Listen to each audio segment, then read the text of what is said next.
Chapter 3: A Calculated Man.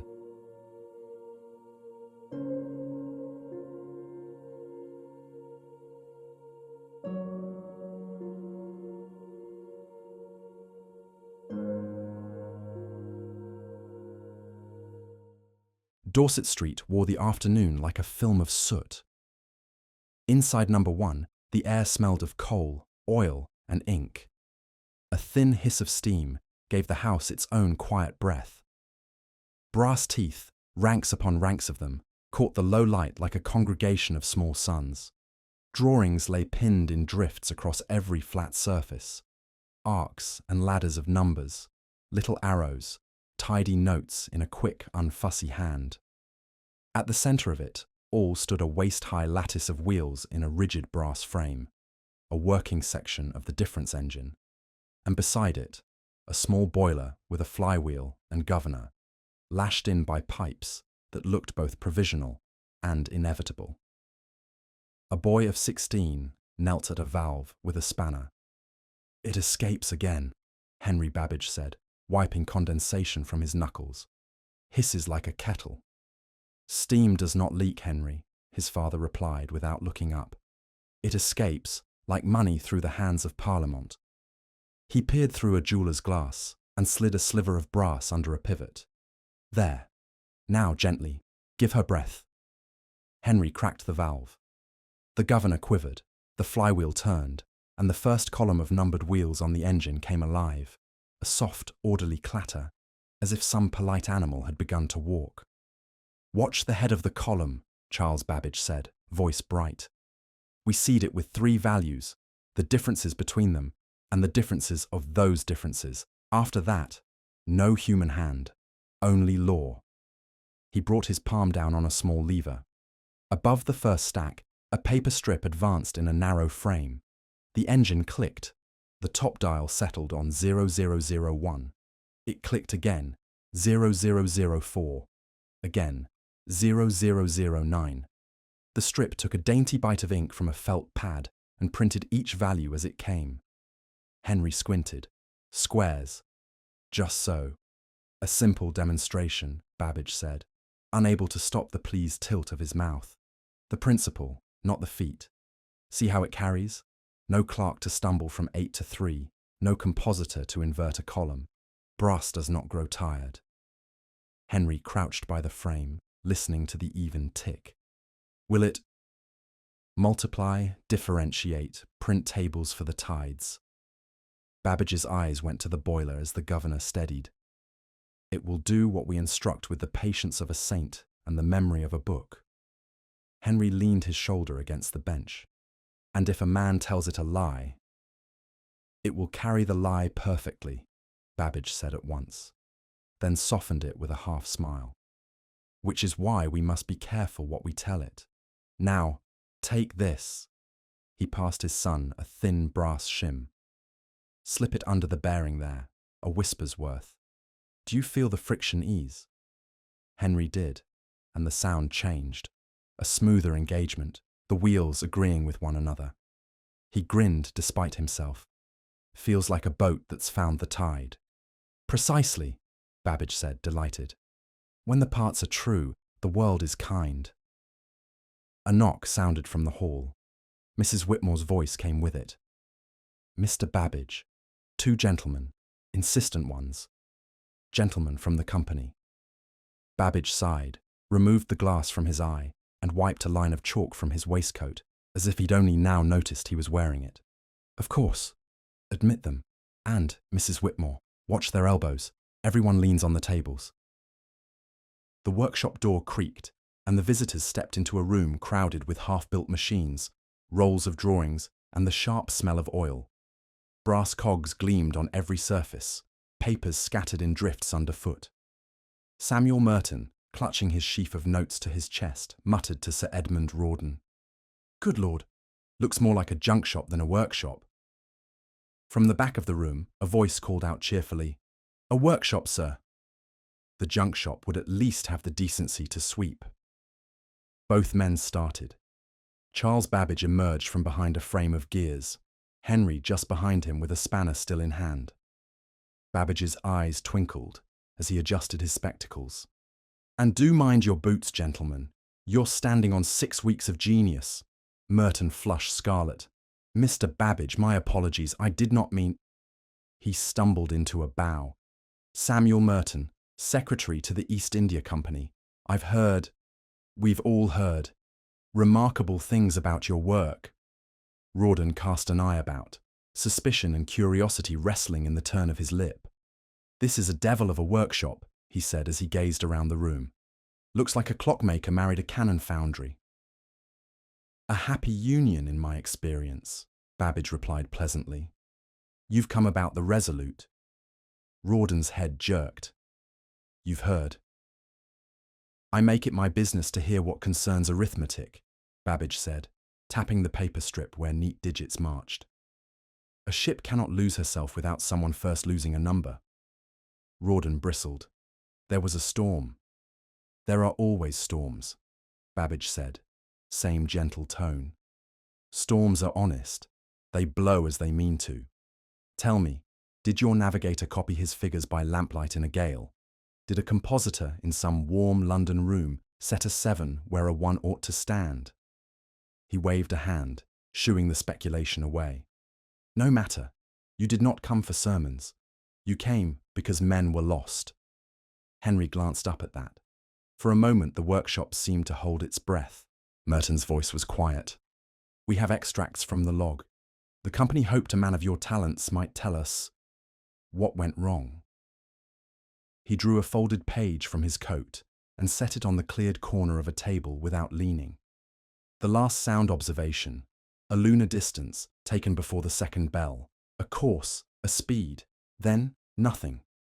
Babbage unpinned a clean sheet with a fingernail and slid the log beside it. His eyes flicked down the figures. His finger marked the relevant line as surely as if it had known the path in the dark. "Henry, Norrie on the shelf, if you please." Henry fetched Norrie's epitome of practical navigation and the nautical almanac, heavy with use. Babbage flipped to a page, set the book open, then turned to the engine, with a small anticipatory brightness. "Gentlemen," he said, "forgive a party trick. It will be better than the sort you see at Vauxhall. No flames, fewer pickpockets." He nodded at the engine. "We are not adding now. We shall ask a short run of corrections. Finite differences for a lunar distance at this hour. 3 starters, and the rest will follow without our help." He set 3 little thumbscrews. Initial value, first difference, second, then signalled Henry to admit a breath more steam. The engine stirred, engaged, and the paper strip fed forward to take fresh ink. Numbers began to climb and fall in a pattern Henry had learned to trust before he understood. Rawdon sniffed. "Looks a toy." Merton watched without comment. Babbage set the log's figure beside the engine's result at the same hour. He drew a pencil line between them, no more than the width of a fingernail. "Do you see? A misset digit in the table, or a tired clerk's eye in the copying. Here, the almanac tells your navigator to expect a certain distance between moon and star. The true value differs. This much." He held the pencil there, almost tenderly. "At this latitude, that small turn of the hand is 15 or 20 miles along the parallel." Rawdon blinked. "From one little scratch of a pencil." "From one little scratch," Babbage said. He reached for a rolled Admiralty chart, tugged it open across a quieter table, and weighted its corners with gear blanks. "Your course, as the log gives it. Your speed, under those winds. Now put the false line here." He marked with the pencil, "and the true line here." Henry leaned close, his breath fogging a tiny cosmos of rivers and coasts. Babbage's hands were quick, but not hurried. He drew neat marks, then a second, slighter line at an angle. "And because the sea does not merely sit and let men sail upon it," Babbage went on softly, "we add the set of the current here." He moved the pencil a hair. "And the tide, which at that hour was making to the east, and we arrive—" He tapped the chart. "Here." The place he tapped was a thin chain of shoals that would have been invisible in the dark.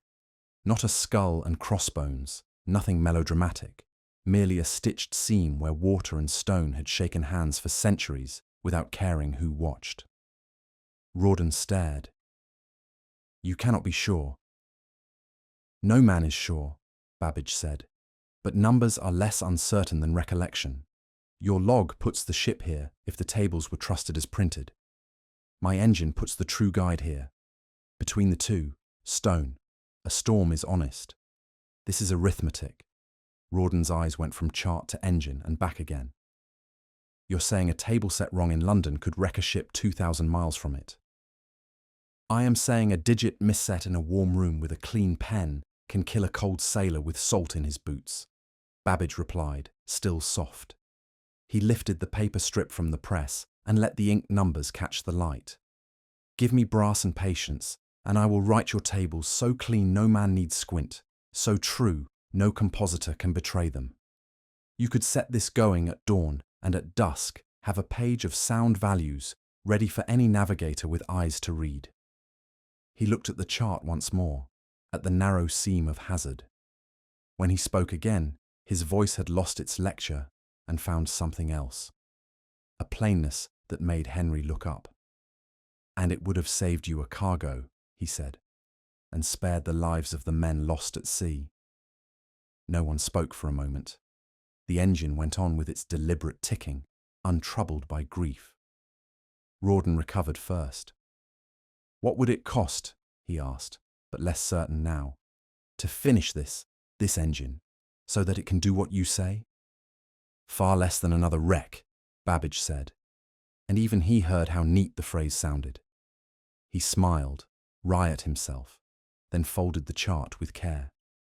"Brass, fine tools, men who can cut to 1,000th, and a room in which to build. And," he touched the paper strip, "the forbearance to let me do the thing properly." Merton's gaze lingered on Henry, on the way the boy's fingers rested lightly on the engine's frame, as if he could feel the order moving through it. "And if we give you all that," he said, "what do we have in London when you are finished?" "A city that miscopies less," Babbage said. "A navy that loses fewer men to the ocean's appetite, an empire with fewer blindfolds on." His eyes brightened again, the old gleam returned. "And once the arithmetic is trustworthy, we may build upon it, devices to handle more than differences, general engines of analysis. But that is talk for a colder night." Rawdon rubbed his jaw. The polish of his boot looked duller now, as if the room had decided to be less impressed with it. "I do not speak the language of numbers," he admitted grudgingly, "but I understand a balance sheet. If this contrivance of yours gives me fewer ships on the bottom and fewer widows at my door, then I suppose I must learn to love a wheel." "A wheel is only a circle with an ambition," Babbage said, almost cheerfully. "You will take to it." Rawdon allowed himself the smallest smile. "May we leave these extracts with you?" "You may, and take a copy of the output if it helps persuade your directors that brass can be cheaper than blood." He tore the paper strip neatly and passed it across. "Henry, note the settings we used and bring me Nori. I will mark the place." Henry obeyed, though his eyes stayed for a moment on the thin seam of shoal Babbage had tapped. When he set the book down, he looked up at Rawdon with a boy's frankness. "Sir," he said, "my father's machines are incorruptible. That is the word he uses. I think what he means is, they do not grow tired." Rawdon's mouth twitched. "I know a few men I'd pay handsomely if they learned the trick." Merton gathered the strip and the log extract with care. "We will return to speak of terms." "Do," Babbage said. "Bring fewer elbows next time." The men exchanged a confused glance at each other and went. Boots on the stair, voices lower now, as if the house had taught them something about volume. When the door finished swallowing them, the workshop exhaled. Henry leaned his hip against the bench. "Do you think they understood it?" "They understood enough," Babbage said, and his hand went almost absent-mindedly to the governor, easing it until the engine's tick slowed to a contented murmur. "They understood that a wrong number can drown a man. That is all the understanding coin requires." Henry looked at the paper strip, at the crisp, indifferent digits. "And if we make all the numbers right?" Then fewer men drown, Babbage said simply. He pressed his palm to the brass frame as if taking the measure of its temperature. And what comes after that, Henry? We shall see. The rain was steady by the time the men left Dorset Street, carriage lamps glowing dim through the fog. Merton pulled his cloak tighter, his face still flushed with excitement. You saw it, Sir Edmund. If even half of what he claims is true, the engine could end these endless wrecks. With the company's coffers, we could finish what Parliament abandoned. Rawdon grunted. Parliament cut him off for a reason. The man lost £10,000 of Crown money chasing brass phantoms, a machine that never saw daylight. Because they lacked vision, Merton pressed. But the company isn't bound by Parliament's caution. With our resources. Rawdon cut him off, his gaze sharp. Mind yourself, Mr. Merton. We are not masters here. We serve at the pleasure of the court, and above the court sits the chairman. Merton hesitated. And will he support this? Rawdon's lip curled into something not quite a smile. Support it? Perhaps. But make no mistake, he is not a man to trifle with. One word from him can sink a ship, a career, or a nation's fortune. Pray he finds our little inventor more amusing than wasteful, for if he does not... Rawdon let the words hang, the rattle of the carriage filling the silence. Merton swallowed, his earlier excitement ebbing to unease.